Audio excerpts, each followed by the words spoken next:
नमस्कार दोस्तों, welcome to my channel Edusphere. Insane riots in USA, military deployed by Trump. Insane riots देखते हैं आगे।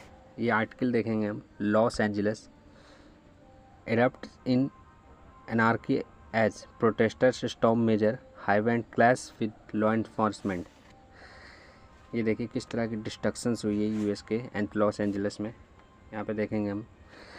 Los Angeles anti-ICE riots energe locals with revolting anti-American display and contempt. Law and order. Everything that is happening is very bad. ये देखिए किस तरह की destructions हुई है। ये देखिए किस तरह के सीन्स लॉस एंजलिस से आ रहे हैं। आइए हम समझते हैं।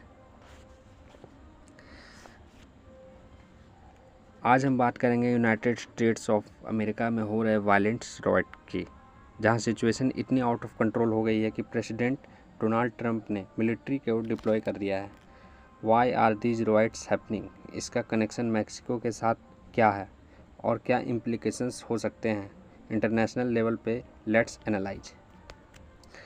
तो सबसे पहले ये राइट्स कब शुरू हुए? रिसेंट प्रोटेस्टर्स शुरू हुए थे लॉस एंजलिस और कुछ और मेजर सिटीज़ में जब एक कंट्रोवर्शियल पुलिस एनकाउंटर वायरल हुआ था। प्रोटेस्टर्स का कहना है कि लॉ इन्फोर्समेंट डिस्प्रोपोर्शनेटली माइनॉरिटीज़ के अगेंस्ट एक्ट करती है। But soon protesters turned violent, looting, arson and even public property का डिस्ट्रक्शन होने लगा। और जैसे ही सिचुएशन कंट्रोल के बाहर गई, ट्रंप ने अनाउंस किया we are deployed the US military to restore law and order. ये अनप्रेसिडेंटेड है क्योंकि जनरली डोमेस्टिक इशू में मिलिट्री का इस्तेमाल नहीं होता है। अब आप सोच रहे होंगे क्या ट्रंप के पास पावर है मिलिट्री डिप्लॉय करने का?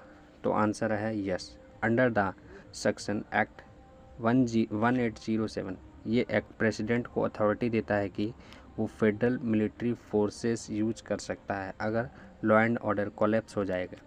और इसी पावर का यूज किया गया है लॉस एंजलिस में, जहां आर्मर्ड व्हीकल और नेशनल गार्ड फोर्सेस स्ट्रीट्स पे दिख रहे हैं। लेकिन एक इंटरेस्टिंग ट्विस्ट तब आया जब एक वायरल इमेज सामने आई। एक प्रोटेस्टर्स मास्क पहने हुए हैं, मैक्सिको का फ्लैग लेकर पुलिस व्हीकल के ऊपर चढ़ गया। इस इमेज ने इंटरनेशनल डिबेट को और भी इंटेंस कर दिया। क्या ये राइट्स सिर्फ डोमेस्टिक अनरेस्ट है या फिर फॉरेन इन्फ्लुएंस का भी हो सकता है? फॉरेन इन्फ्लुएंस भी हो सकता है।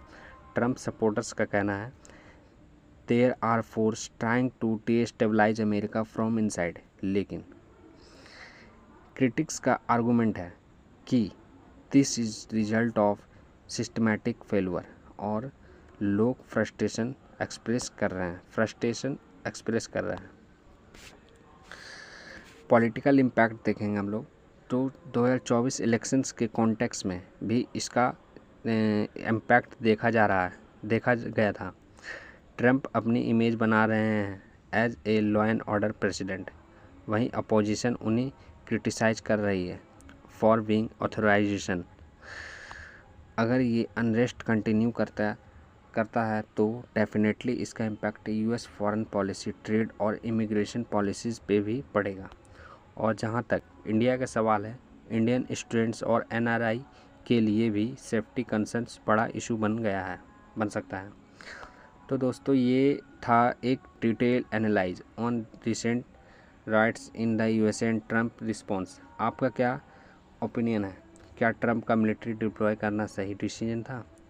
क्या इस अनरेस्ट का सॉल्यूशन डायलॉग से भी हो सकता था? कमेंट करके ज़रूर बताएं। और अगर आपको वीडियो पसंद आया तो लाइक कीजिए, शेयर कीजिए और सब्सक्राइब कीजिए। Thank you. जय हिंद, जय भारत।